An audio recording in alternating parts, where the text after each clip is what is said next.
In this video, I'm going to show you how to connect the Google AI Studio to Firebase. Now, the first thing you have to do here in Google AI Studio is get the API key. And the way you do this is by clicking Get API Key down at the bottom left in Google AI Studio.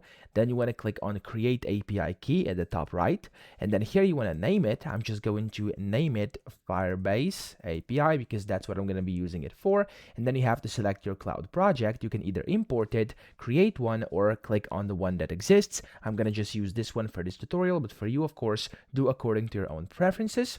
And then whenever you have your API key over here, as you can see, it's now set up. Click on it here so you can see it fully. Make sure nobody sees this. This is a private API key. I'm going to delete this right after the recording of this video, but I'm going to copy it for now so I can show you how to use it.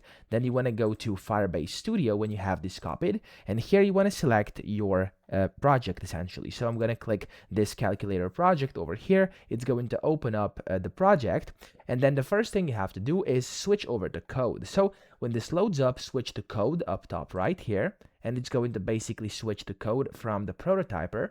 And in here, you want to click at the very bottom left where you can see this manage cogwheel, and you want to click on settings.